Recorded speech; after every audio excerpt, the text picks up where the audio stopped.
Hey everyone, let me tell you about a guy, let's call him Dude. So Dude came to Japan, he got a job at a school. He wasn't very happy about paying for the health insurance. Being from Canada, he was very indifferent about how the health insurance was. Man, I don't get sick, so I don't need the health insurance. And always complained about having to pay for it. Well, several months later, he might have had a little bit of a problem. So Dude, he doesn't know much Japanese, so he can't exactly go to the hospital and talk to a doctor about it. All he can do is ask someone to come help him out with it. So Dude asks his supervisor to go to the hospital to get checked out, and long story short, it was quite embarrassing. You'll be happy to know that he was okay, there was nothing wrong, it was just a little bump. More of the story is, you need that health insurance. And that is the topic of today's video.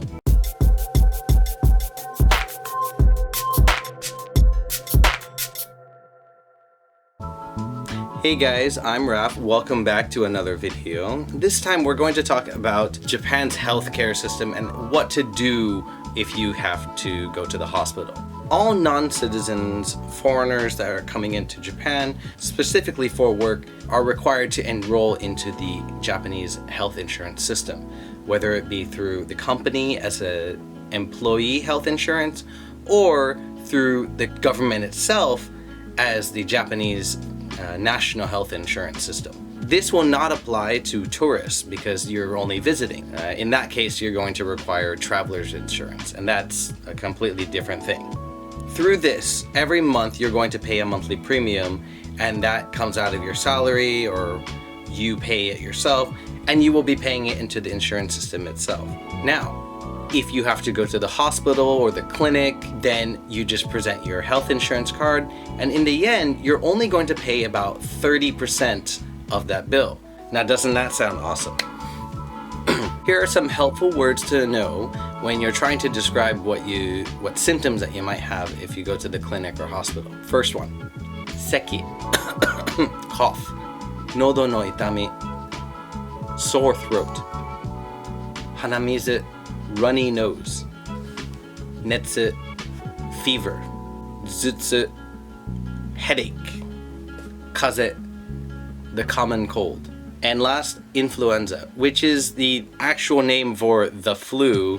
We just shorten it in English most of the time. So I hope this helps out with you guys trying to communicate with the clinic or hospital.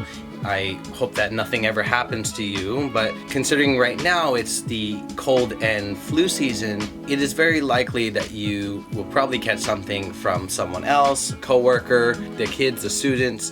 So everyone just try to be careful, wash your hands, wear a mask, do something to try and protect yourself. Me, personally, I bring around alcohol wipe, like wet tissue wipes, and you know, the kids, they always wanna like high five me, and then after that, like I'm just like, ugh. Or you can always bring, you know, like a little container of hand sanitizer. Those kinds of things are very, very helpful, especially when you're working with kids, because all the time they're just like picking their nose, eating it, they're scratching their butt, doing a whole lot of things, and then they expect you to high five them, and that's just gross. Before I let you guys go, let me tell you about a story that actually happened to me.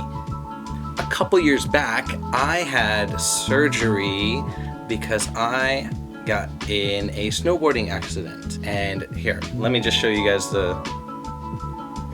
that's the x-ray from my accident snowboarding. It was my first time snowboarding ever. And I was really excited to do it because I used to skateboard when I was younger, and I remember watching Johnny Tsunami on Disney Channel and thinking, oh man, like that looks so cool. I don't surf, I don't snowboard, but you know, that looks so cool. I want to try someday. And this was my chance. So I go snowboarding with my friend and I just spin out really fast and I hit my arm like that. And my bone ends up breaking like right around here. So you can see there's a scar I had surgery to have an implant. Right now I have like a metal plate screwed in there, bolted in there, and like now it looks like I have like an Assassin's Creed like switchblade that could come out of my skin. That, or I'm like, I have adamantium like Wolverine or something. That surgery, the staying at the hospital, all the care, the surgery, all of it would have cost me like $1,000 if I changed it to US dollars. It would have cost me $1,000, and in the end, after the health insurance, I only paid, you guessed it, $300, just about. That's for 3 or 4 days of staying at the hospital and the surgery and all the everything that's in between. So again, the moral of the story is you need that health insurance and make use of it. If you have a fever, go to the clinic, especially if you are in a teaching position where you are around other people, especially children, all the time. Go to the doctor. They'll get you medicine, you can get better faster. You don't want to be teaching with a fever. It sucks, I know. I've done it so many times. Back where I used to live, it got cold very often, and I would get sick very often. And now that I live in Okinawa, where it's warmer, I don't get as sick as often anymore. So I don't have to deal with that. But when I do, it still sucks. So please, if you're living in Japan, you're working here, go to the doctor when you can.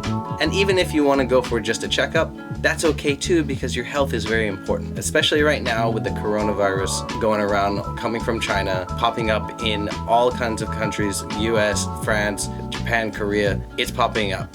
So everyone, please be careful, stay safe, take care of yourself. And I hope you have an okay day. See ya.